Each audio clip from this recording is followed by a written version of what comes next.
Mark is enjoying a well-deserved vacation this week, so we're switching things up with a special episode featuring some standout moments from past shows. Because the news cycle may move fast, but these stories are still making waves. First, we look back at Microsoft's major shift to remove endpoint protection from the Windows kernel. When we first covered it, it was a proposed change. Now it's happening, and the implications are big. Next, we revisit a segment of GPT-4o and how generative AI is fueling the next wave of social engineering attacks. It's smarter, faster, and more convincing than ever. And finally, a refresher on the arrest of a scattered spider leader. While that made headlines, the group's activity hasn't slowed down. They're still very much on the radar, as we discussed just last week. Hit play for a curated recap of 3 high-impact stories you don't want to miss. And as always, like and subscribe to the podcast. And for any questions or comments, please, you can reach us on Instagram at watchguard_technologies. Thank you.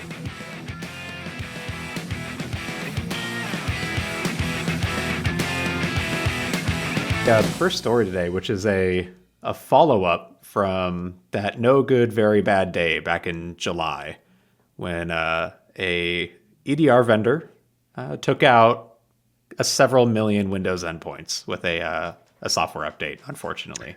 Oopsie. Yep.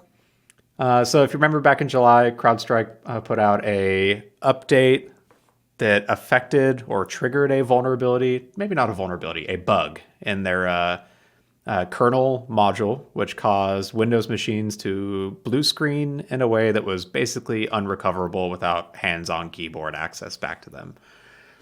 So in the wake of that, it kind of re-stirred the hornet's nest on folks having discussions about is giving kernel level access to Windows really the best approach? Because in comparison, Mac OS with Apple is significantly more restrictive on the level of access that they give, both on Mac OS and iOS for the mobile devices too.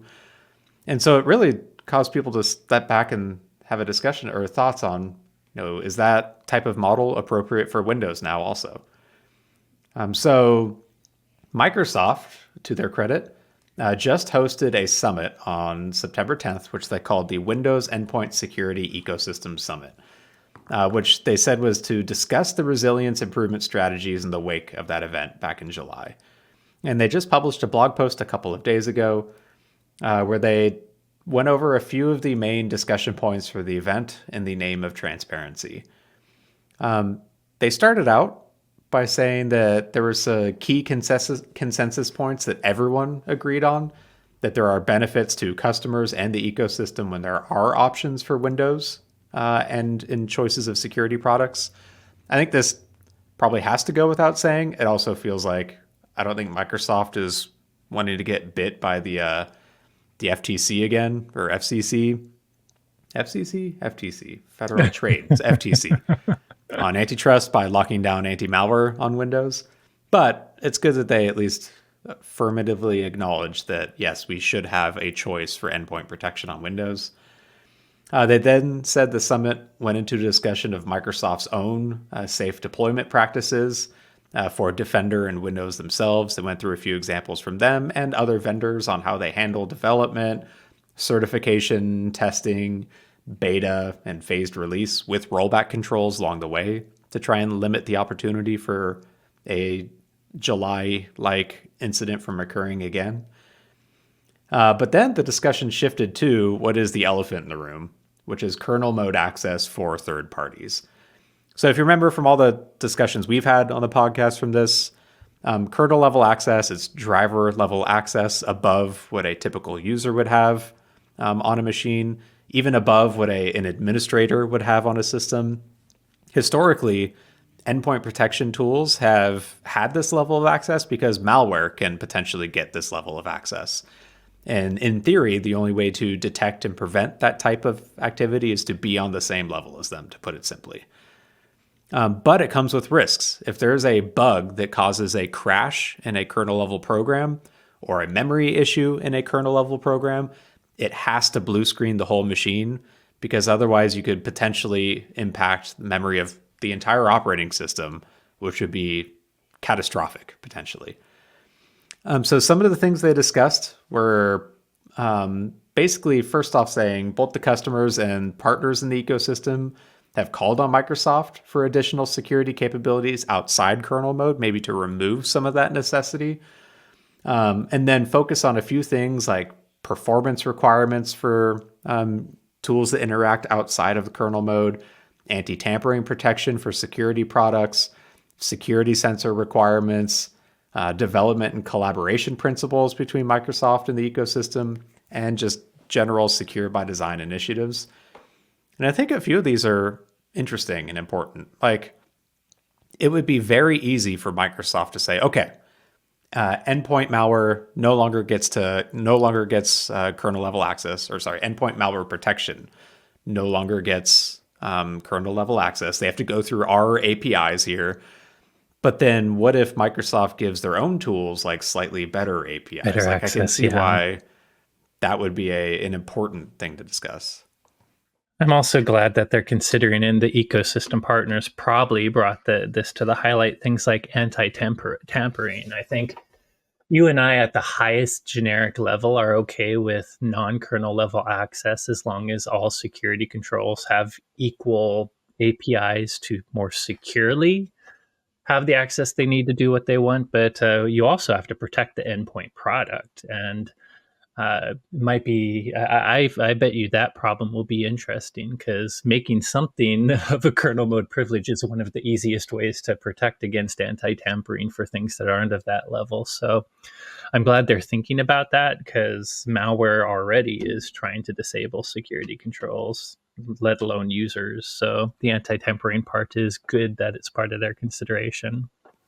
And then I think like even the performance thing is an important feature too. Like right now, if you'd have to go interact through a like operating system API, that introduces additional latency, and that can cause issues with detection then if you're going slower than what the malware has access to. Yep. But I don't envy Microsoft and all the other people, including the folks internally at WatchGuard for our endpoint tool, that are Absolutely trying to have these discussions and figure out a plan for the future. This is going to be a substantial overhaul of like how Microsoft Windows works in order to lock down some of this in a way while still allowing access for endpoint protection. Yeah, it's a good thing to do, but as you say, I suspect it is actually a long bowl of work, and all the endpoint companies will have to reprogram a lot of things to work a little differently. But it'd be interesting. Hopefully, it's an opportunity to increase. I don't know, maybe introduce new mechanics into the operating system that will make it easier to tell good processes from bad processes too. We'll see. Generally, I think it's a good step to take, though. We do not want that sort of CrowdStrike crash to happen to any of us. No, but they also like even at the end of their discussion for like, okay, maybe we pull stuff out of the kernel. They did turn back and say there's actually some things that like customers and vendors need to do in this space as well too. Like for customers, they talked about the necessity for a good business continuity plan or an incident response plan for a major event. And so while yes, this was one vendor causing a bad day for a lot of people, like some companies responded and recovered way better than others. Like, crap, I know we've beat this under the bush, but look at like Delta compared to American Airlines. Or I think it was United that was also impacted by this, where two of them recovered relatively quickly over the course of the day, and Delta took them a week. And you could point to, I mean, maybe we'll get an after action report on why that was the case, but if I had to guess, I'd say a lot of reliance on this type of tool, not enough hands-on keyboard available to go recover from it, and probably just not a business continuity plan in place that anticipated all your Windows machines crashing and becoming unrecoverable. And you've heard us talk about business continuity before. It's a hard thing. No company's perfect at it. I'm not going to throw stones, and we do have good business continuity here, but there's always little things that you have to figure out and exceptions. But regardless of what we're talking about, I think a lot of security experts need to focus more on business continuity than they do on prevention, frankly, at least if they don't have a mature plan. Because at the end of the day, we're definitely here to prevent attacks, but I don't think it's realistic to ever prevent every attack, let alone disaster, by the way. There's lots of other things that could take down a lot of computers that aren't cyber attacks. So the most important job I think a CISO can do, or the security professional at an organization, is make sure their business has a solid plan to survive if any of their infrastructure goes down, or more importantly, making sure their infrastructure has enough backups at other places, et cetera, et cetera. So, no, I agree with you. I thought that it was good customer advice. They do have a link that we showed on the screen for a second to a Microsoft blog page that talks about cyber resiliency, or in this case, Windows resiliency, but the industry's been calling this cyber resiliency. That has a lot of best practices. I would say if you're a security person, you probably know all of these best practices, but I think what happens in our industry is business continuity plans get deprioritized for things like prevention and immediate firefighting. So just a reminder that you should take, any time you take for this planning, even though, you may not use this plan for the next 4 years. That's why people deprioritize it and forget to maintain it, because yes, it's not something that happens every day, but the second it happens, being without this is going to be your biggest problem. So take a little time to do that as well.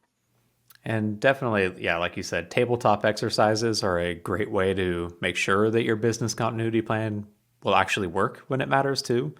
You don't need to go into the server room and unplug everything to test the plan. You can walk through an exercise of, if this happens, what would we do? And find It gaps. doesn't have to be technical. It can be more scenarios, and making sure the leaders walk through their playbooks of who to call, what they would say. Yeah. Yep. My favorite example was one of our business continuity tabletop exercises where the scenario was Godzilla came out of the ocean and ate our data center in Japan. What do we do in that situation? And even something, extreme and funny like that can still lead to good discussions on how do you recover from a catastrophic incident like that in an entire region. That's obviously a little more applicable for global companies like us than, the small organizations or smaller organizations that may listen to this. But either way, take nothing away, like test your business continuity plan with an exercise is critical. Yep. So moving on.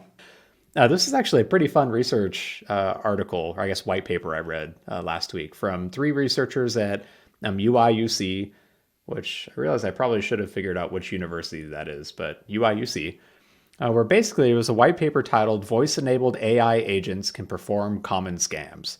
And the goal from this was to create a AI voice-enabled agent that could autonomously complete all of the steps required to finish a common social engineering scam. So for example, like completing a bank account transfer, or gift card exfiltration, or like a crypto transfer, or stealing credentials for your email account, or impersonating the IRS and tricking you into giving gift cards. Like all the types of like common run-of-the-mill scams that everyone in the world is experiencing on a daily basis.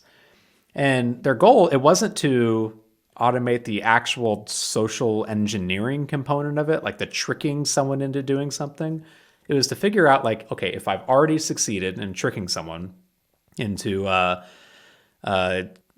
falling victim to this attack, can I automate the entire rest of the pipeline?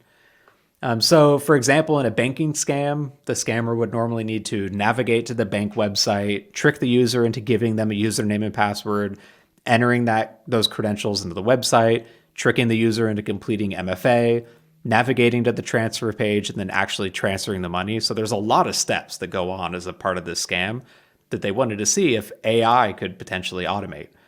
The scammer would also need to handle any errors that come up, like if they misheard the password that the user gave them, they need to be able to go back and say, "Oh, sorry, that didn't work. Can you give me?" And as someone that's actual tried password?" to use dictation and voice assist, they never mishear things, Mark. They're so perfect. Of course Sorry. not. So they developed these so it is agents a legit using, issue, that error detection, Exactly. in case sarcasm went over anyone's head. in case you weren't able to understand the verbal dictation of that sarcasm. Yeah. So They were using GPT-4o, which is the latest available model from OpenAI that has like voice-enabled capabilities. It's honestly a pretty freaking amazing model that I've been playing around with personally as well too. They included some browser access toolkits as well too for things like retrieving web pages and interacting with the web pages. And then they used standard jailbreaking prompts to bypass some of GPT-4o's guardrails. By default, it doesn't let you like pass or ask for credentials using it. That's like a pretty easy safeguard to put in. Well, I'd say it's easy. It's an obvious safeguard to put in, but apparently an easy one to jailbreak around in the case of these researchers. And then they tested the agents by talking with it, and they were pretending to be the victim. And they were like going again with the assumption that the victim already fell for the hook. And so they're already like bought into the scam, and they're going to do whatever the voice model tells it to do. So they tested it against targets And like by the way, this is 100% goes with one of our predictions this year, which is vishing. AI would improve vishing. I mean, we talk a little bit about these scams happen all the time, whether they're gift card scams, IRS scams, you owe a police fine for missing a court case spam, which my family knows intimately, unfortunately.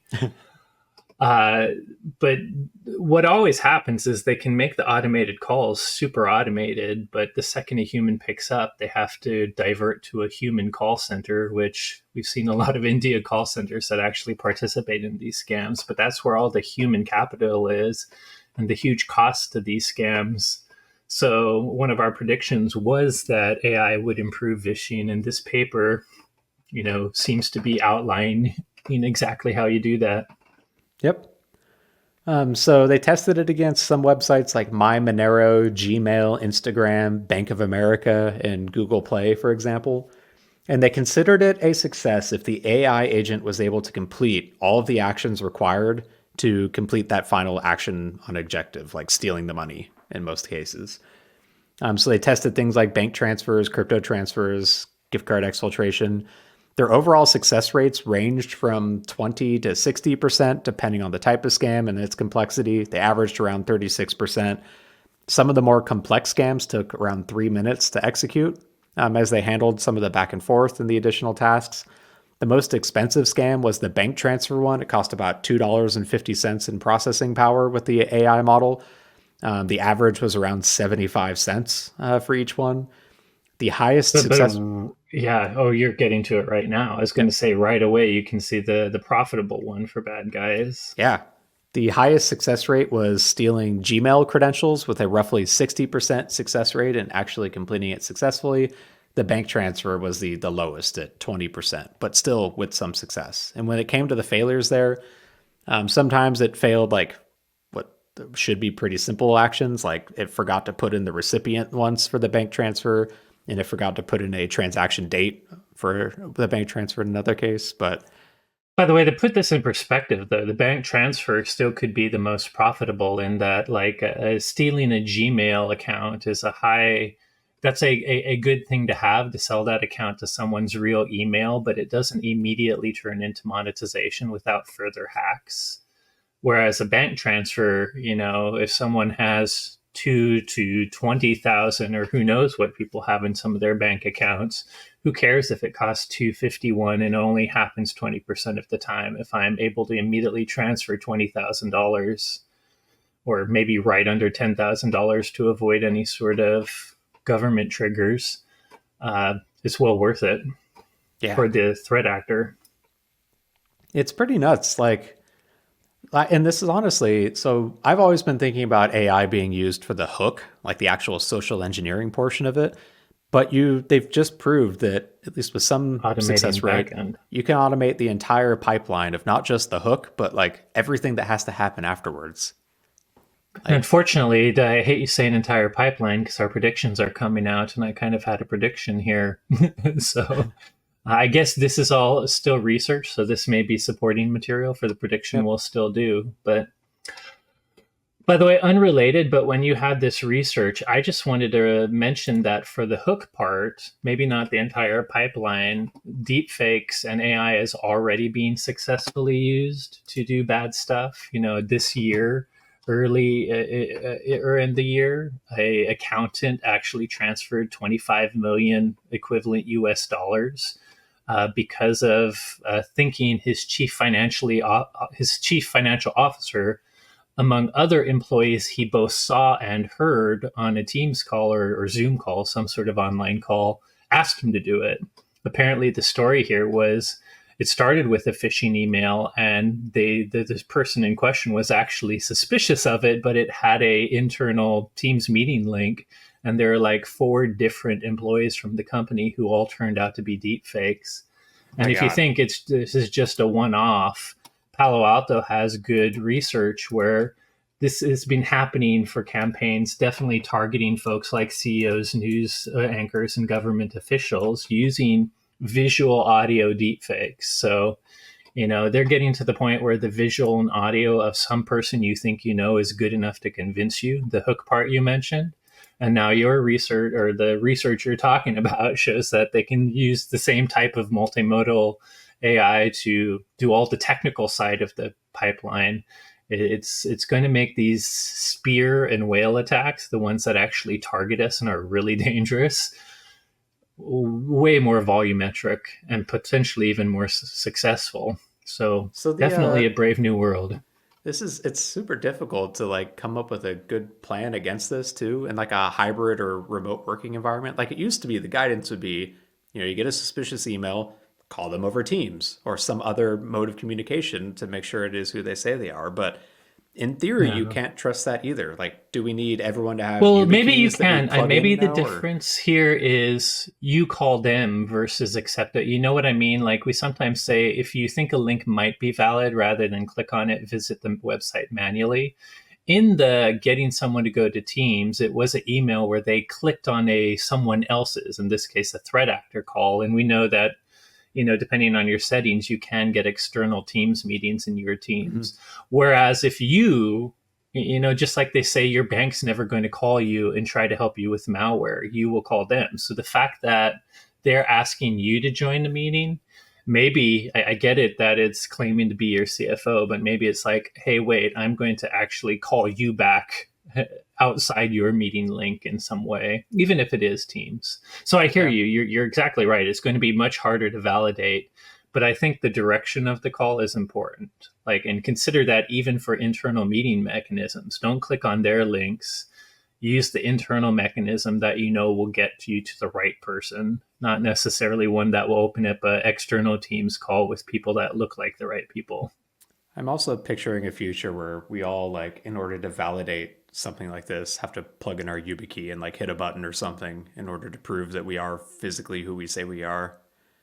But yeah, it's crazy. I hate that we are already at a point where you can't trust a video of someone anymore. It felt like a couple of years ago, that felt like a decade away, and we're already there. It's nuts. Yeah, I think AI we're going to pass it very quickly. Yeah, it's exponential evolution. It's evolving much faster than humans, and I don't think we can perceive it, just how fast we evolve. That's why people are quitting OpenAI and trying to figure out how to control it. By the way, just to give where credit was due, I couldn't find a place to mention it, but UIUC is University of Illinois Urbana-Champaign. Ooh, I love Champaign. The Champaign, right? Champaign. It's like the beginning of champ and the end of campaign. So Champaign. Okay. Urbana-Champaign. University of Illinois. That's probably good enough. Yeah, either way. It probably isn't. You need the Urbana. Cool research white paper just validating what we already suspected might be the case. And while the success rates were low right now, like you just mentioned, how quickly AI is evolving, those success rates are going to reach much better levels, I bet, even by this time next year, and probably way sooner. I was playing with Notebook LM, and anything you start a research project on, you can make a 10-minute podcast, and it will be a man and a woman talking very colloquially about it. And we probably won't have a job. It will be our AI doubles doing this for us.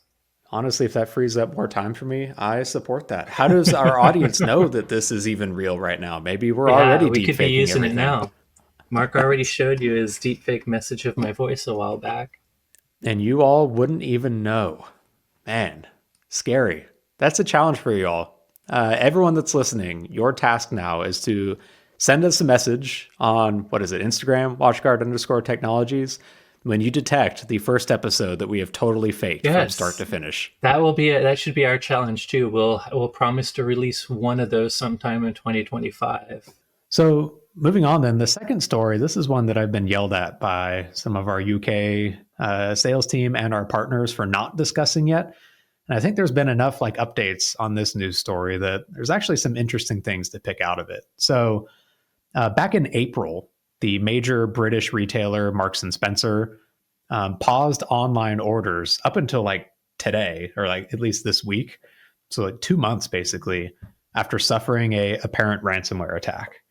Along with like the disrupting their sales of online orders, issues with shipments and like empty shelves. They also said some personal customer data was taken during the attack. And while it did include like PII, thankfully it didn't include things like passwords or credit card details. So we know April timeframe, they suffered a breach, ransomware, some stolen data, lots of encrypted data, enough to disrupt their online platform. And since then, like there's been more details slowly starting to leak out of this one. Like for example, it's now been linked to Scattered Spider, which is a financially motivated threat actor that seems to target like whole industries at a time. So like this was during their retail phase. They've now, as we'll discuss in a bit, moved on to their airline phase. We know that Scattered Spider used the China-based Dragon Force ransomware as a service. In fact, the CEO of Marks and Spencer even got an email from like the Dragon Force operators, basically saying, "Hey, we stole all your crap. You better pay us, but don't worry, we can work this out together," kind of thing.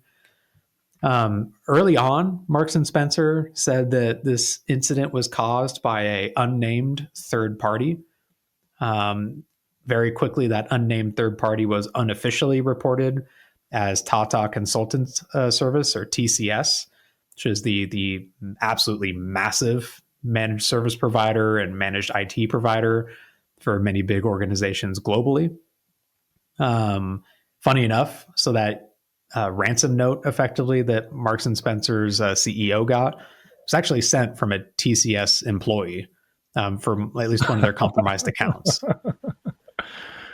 So, like, all signs kind of point to at least them being somewhat involved.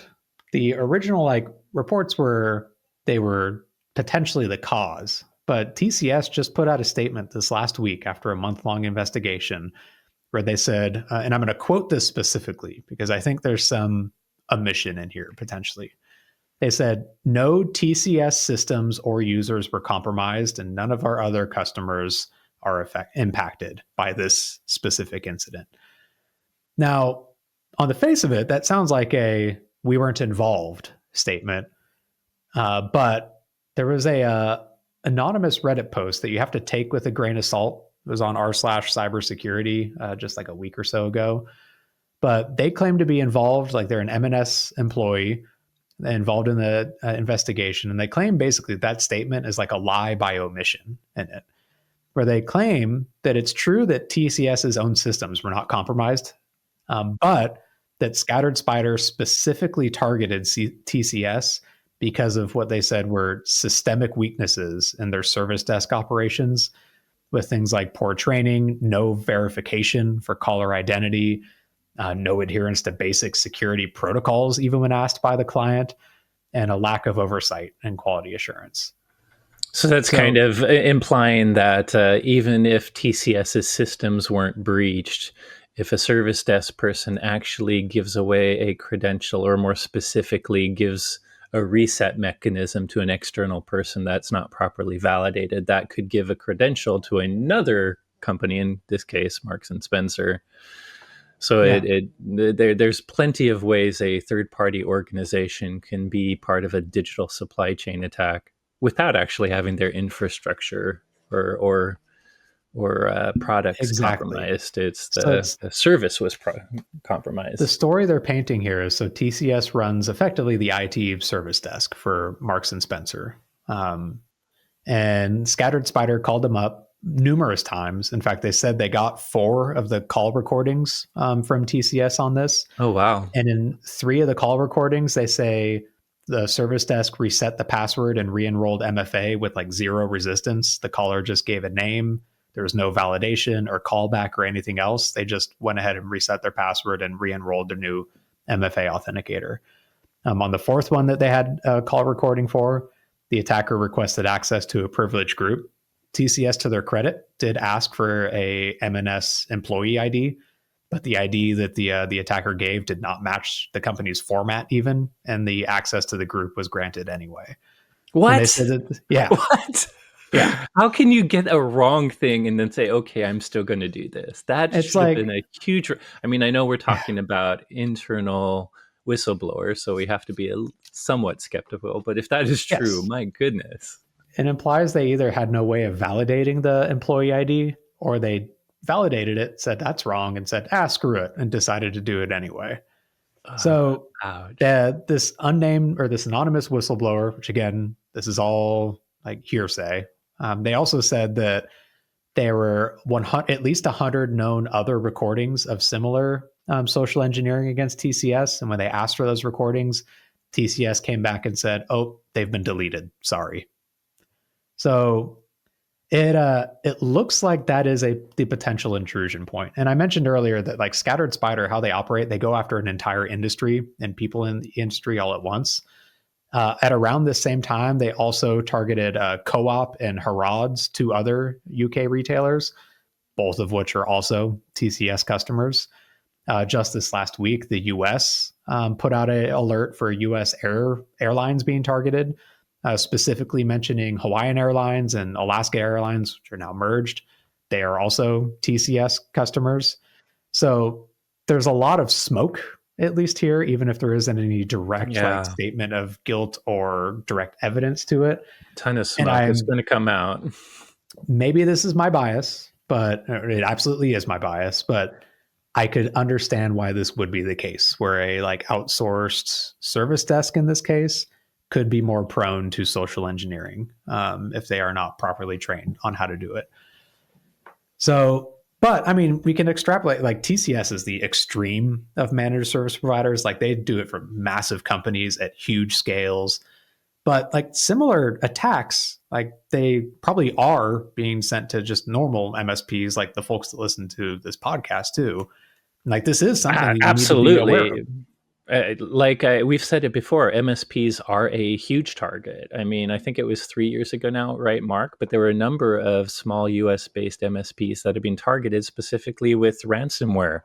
You know, they know that an MSP has some sort of endpoint management control system.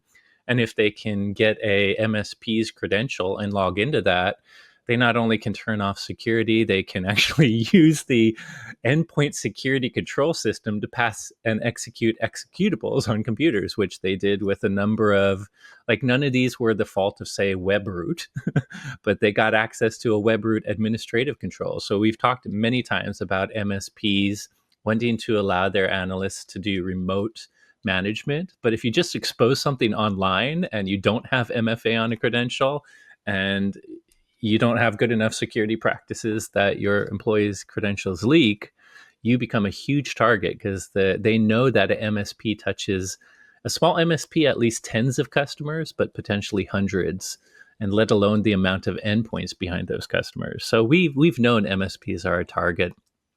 We're very MSP friendly at WatchGuard, though. Like, we are literally here to help MSPs bring security to small to medium businesses and mid-market ones, because a small company doesn't have security, and often a MSP has better security expertise than the average really small company.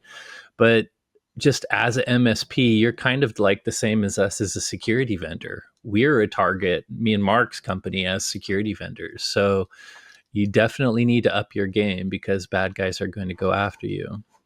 And then when it comes to like social engineering or help desk, like if one of your clients calls in saying, hey, I'm locked out and I need my password reset or need a new authenticator on my phone, like hopefully you're doing some form of validation on that. Strong like first validation. off, you should probably already have a callback phone number for those users. Like if you're using Active Directory, it's pretty easy to set phone numbers for users.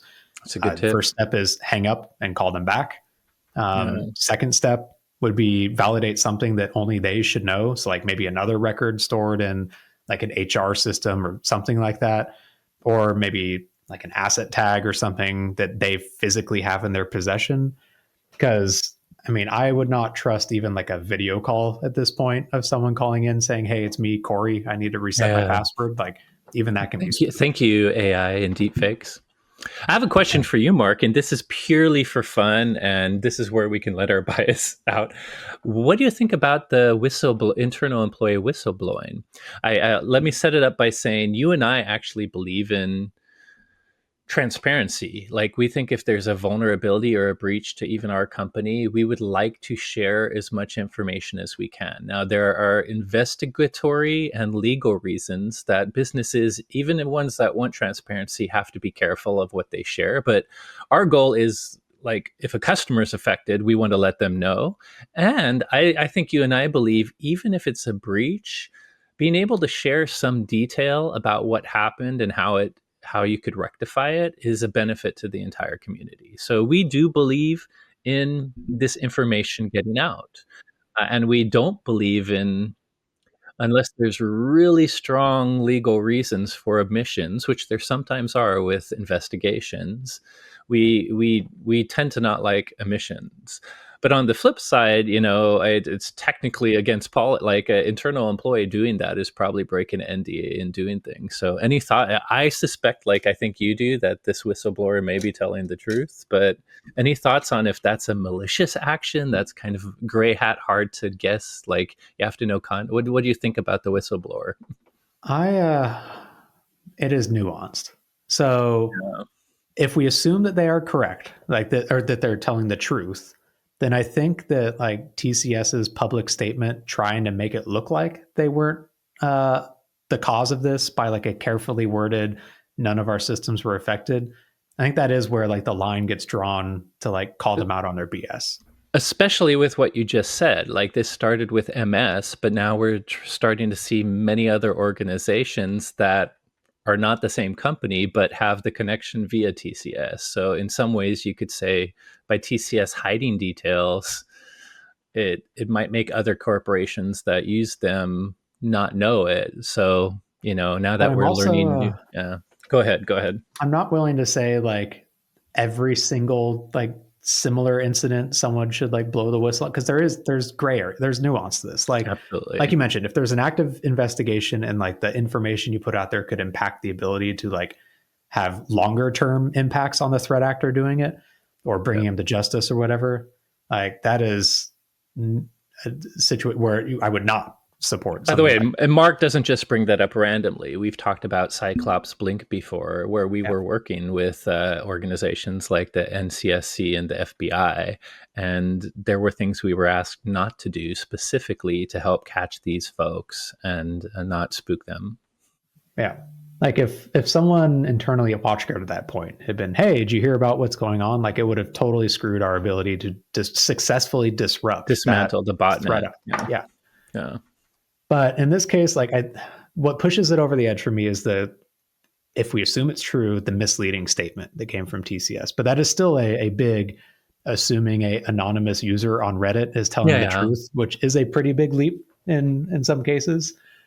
But it's not outside the realm of possibility. It tracks with, especially with the smoke you're talking about. I think this story, we might have an update. If there's that much smoke, things tend to come out.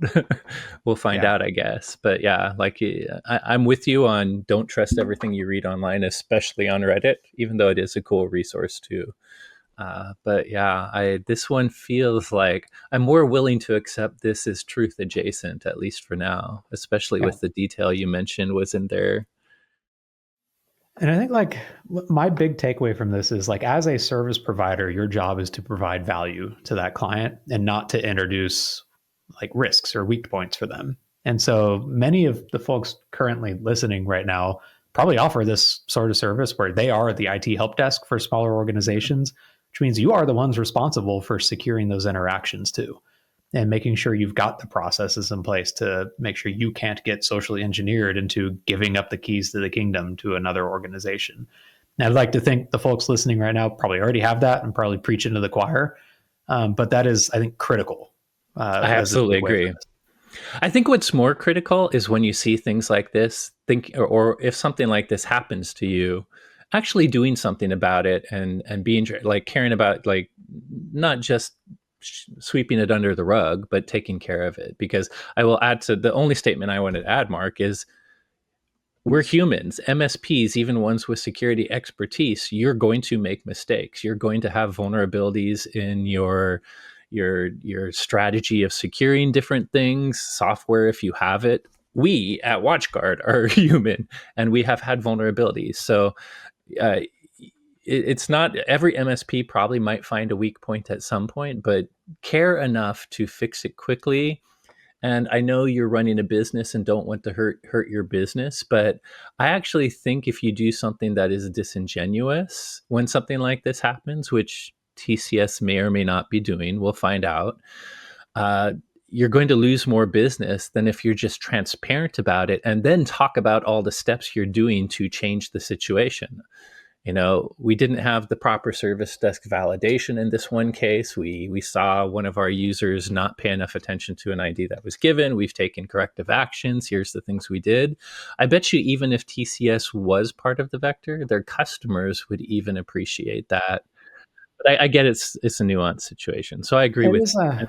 that's Yeah. an important point though. Like these should be learning opportunities for everyone, period. Like, I mean, it was what, 2 weeks ago where Google took down like half the internet with a config error in the Google Cloud APIs that caused like their IAM authentication to break, which caused a whole bunch of crap to break for about half an hour. And one of the things that Google does really well is they put out a big incident report of here's what went wrong specifically, here's the timeline, here's the decisions that led to it, the actions we took, and then like what is our approach to make sure this never happens again. And that is such a great learning opportunity for people even outside Google to think of like, oh crap, I never thought of that situation, pushing this Yeah. minor code error that then gets triggered 2 months later for this thing. Like everyone can learn from it. And like a security incident like this, like if they were to put out a, mea culpa, here's what we did wrong and what we're doing to improve it, everyone else could implement those same Yeah. learnings too. And not only are you helping everyone, the customers who are mad at you, like what you're afraid of as a business is losing customers because if you were the vector, M&S is probably a little mad at you. But that means that how you react and what you do is people are forgiving, people understand mistakes happen, so to me, if you ever want to continue business, hiding something, there's a good chance it might come out and then you really will go under or your CISO or CTO will go to jail like has happened or at least have a lawsuit. But if you actually do that mea culpa and get better, I think even the folks that might be upset about downtime in Google's case, or they could find a way to understand and turn it around and actually realize that you're going to be even more secure from this learning and will take some extra steps. So Yep. transparency is good when you can do it. We understand there's some caveats to that, but every time we've seen security organizations or companies hide this stuff, it tends to come out and then they get hammered even harder than they ever would have if they just took care of it openly. Yep. So I guess this is probably not the end of this story. Like I imagine with the size of some of these customers that were impacted, some of these organizations that were impacted, one of them will probably put out some incident analysis of exactly what happened and we'll get some more news later. But Yeah. yeah. Well, at least see if they blame a third party provider too, whether or not the third party provider agrees or not. Yep. We shall see. Hey everyone, thanks again for listening. As always, if you enjoyed today's episode, don't forget to rate, review, and subscribe. If you have any questions on today's topics or suggestions for future episode topics, you can reach out to us on Blue Sky. I'm at itsmark.me. Corey's at SecAdept. Both of us are on Instagram at watchguard_technologies. Thanks again for listening. I'm off for holiday for the next 2 weeks, so you'll probably get a best of episode, but we will chat with you again in a couple of weeks.